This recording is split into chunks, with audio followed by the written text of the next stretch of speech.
Welcome to the Popish Plot. I'm Nate. And I'm Jessica. Today, we are here to talk about grief. Now, as some of you in our viewing audience might know, as there are a number of people who are relatively close to us, and we haven't been terribly public with it, but we haven't been all that secretive about it either. Yeah. Jess and I recently experienced a very sudden and unexpected, and at the same time, a very tragic loss. Mm-hmm.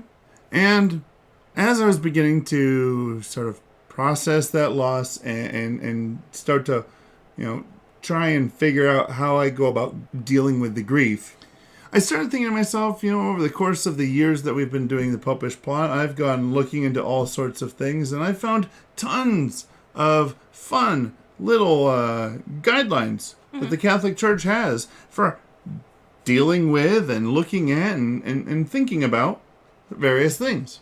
Yes. And so I thought to myself, well, the grief is something everybody deals with. The Catholic Church must have a guideline on grief.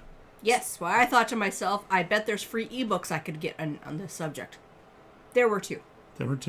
Well, there were a few more, but they seemed kind of... Fair enough. What I found was maybe, strictly speaking, grief is a very personal kind of a thing. Mm-hmm. So each person's going to deal with grief differently. True. And at the same time, grief is really a very individualized based on the circumstances. Also true. The way you grieve for like a pet and the way that you would grieve for lifelong best friend. Okay, I'll give you that. I thought you were going to say something else, and I'd be like, I've had a few pets I've been sadder for than a few relatives. But, when you live to 100, it's kind of expected that you're going to die soon. And that's the point. There are pets that you would have grieved more over than certain other family members. But at the same time, there are family members that you would have grieved over more than other family members. Mm-hmm. The circumstances change, and the whole thing changes with it. And so... does the Catholic Church have a set of guidelines for how to deal with grief? Yes. Is it anything like anybody would be looking for, like step 1, step 2? No. Is it Aquinas? It's Aquinas-y? Is it simply stating that one should grieve in the proper amount and so forth in accordance with the natural law? Proper amount? Those exact words, no. But yes, effectively it was... more lawyer words. But yes, effectively it was one should grieve in the proper amount, in ways that are, appropriate for the length of time that it takes, which shouldn't be overly short, which shouldn't be drastically short or overly long. Basically, the idea behind most of the things I could find on Catholic grieving was much like with anything that we would look at with regards to things that could provide a near occasion of sin. Mm-hmm. It needs to be done with a certain amount of reason and sort of always with an end goal in sight. Now, what I also came upon was a lot of people who very aptly point out that we here in Western culture have got absolutely no idea how to deal with grief.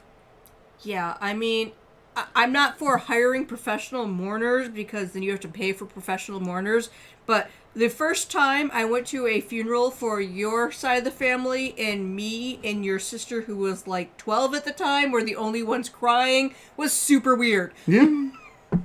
I come from a family of Stoics. I don't know what to tell you. I don't think I even knew that relative. You knew them at least a little, I'm pretty sure. I think I met him twice. Yes, but you knew you had met him. Yeah.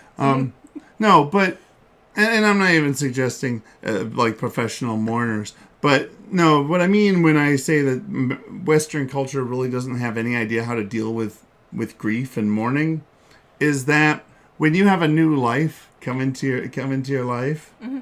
Well, businesses are actually required by law to provide you with 6 months of time to figure out how the old life and the new life fit together.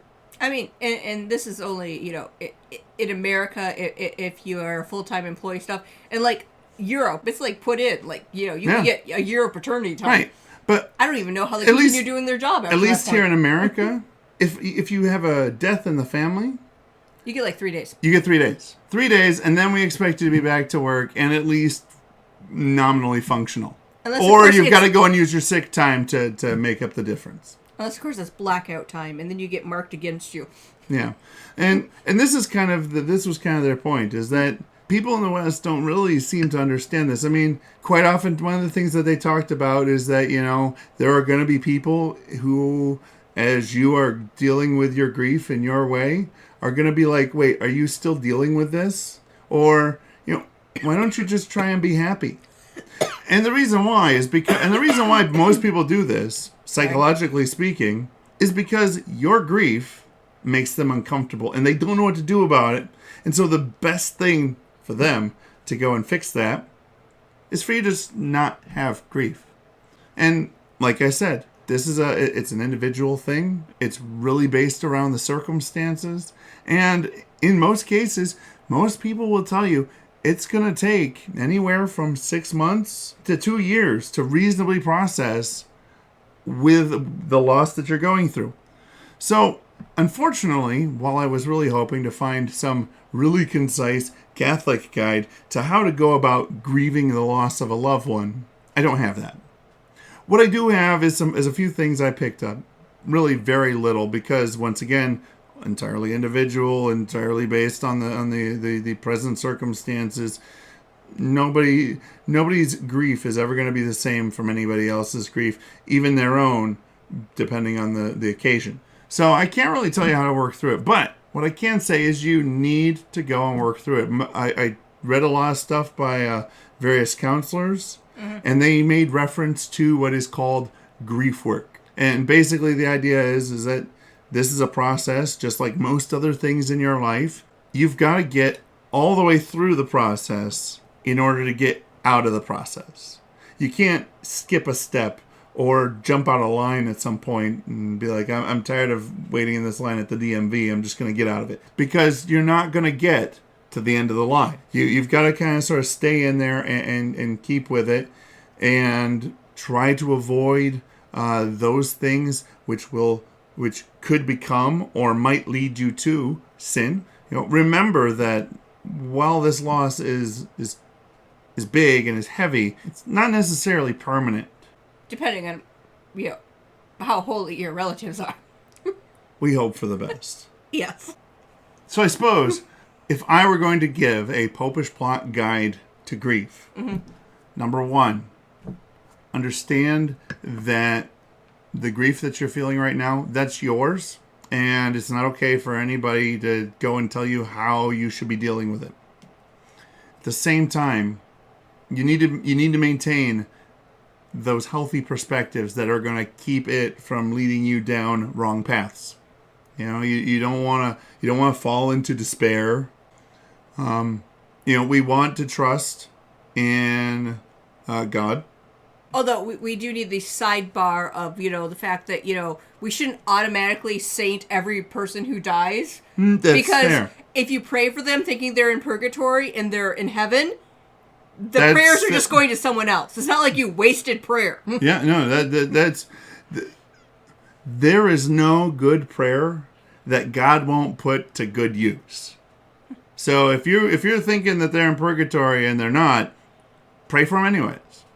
If you're thinking that they're not in purgatory and they might have gone straight to heaven, pray for them anyways.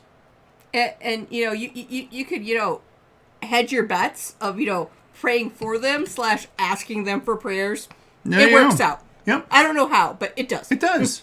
and in fact, asking somebody in purgatory to pray for you can actually, as I understand it, theoretically at least speaking, because we've never actually talked to somebody who was in that position and was able to go and tell us what it did. But most theologians would look at that and say, no, that's still perfectly valid because that too can be a part of their purgation. And the other thing that I would say with regards to the Popish plot guide to grieving is if you are not the one who is grieving, remember that, number one, you don't get a say in how long they grieve for.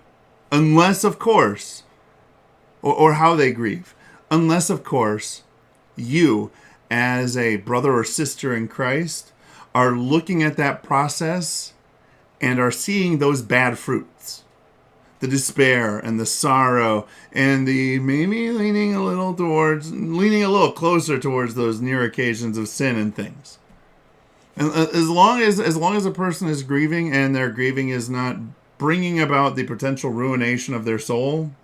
Well, from the, free ebooks and free Facebook groups I joined and such, there is the fact that, two people can be, crying their eyes out and have a different effect. Yes. So, sometimes you just need to cry your eyes out. Sure.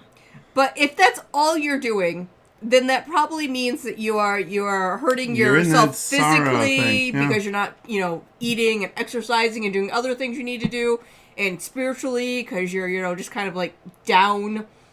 Yeah. Why, if it's like, I need this cry, you have a good cry, and then you're, not better, but, sure. better-ish the moment. I'm just suggesting that if we were the ones who are not grieving, yeah. I would not want to be the one who's making a person who's acting in such a way that it might possibly make a person feel guilty for being in a state of grief. Mm-hmm. So these are some things that we would recommend as far as dealing with grief. Unfortunately, I really had hoped when I envisioned this episode that I would come up with... think they would have like a list that I would from be able to be like, something. hey, look, I found this list by Saint so-and-so, and here he goes. He lays it all out. The perfect way for a Catholic to grieve. And unfortunately, they're just... It's not a thing where that thing can really exist. I figured the Martins could have had it, and You'd think a family like theirs would have gotten this. I mean, but they did get it. The problem was down. Well, the problem is that they got how it worked for them. And it really wasn't something that would necessarily translate to anybody else. So you don't write these things down. But look, we're writing these things down effectively. We're not super helpful. We're not super helpful. It is what we're known for. We're trying. Religious-y stuff and churchy purposes. Anyways, so go down below and in the comment section, if you've got a story about grief and how you dealt with it, you feel free to share that. Perhaps you'd like to start a fight about whether the Old Testament rule about not getting tattoos for the dead counts or if it's just a law of the time. Or perhaps... Officially, the word is it doesn't count, but I love the fights. So go while you're down there, make sure to hit the subscribe button, the bell next to it so you get notified when new episodes come out. And once again, as always, if you think that the Popish plot is something that more people could benefit from, go and hit that like button. And until next time, remember to live your faith. Love your faith. And share that love.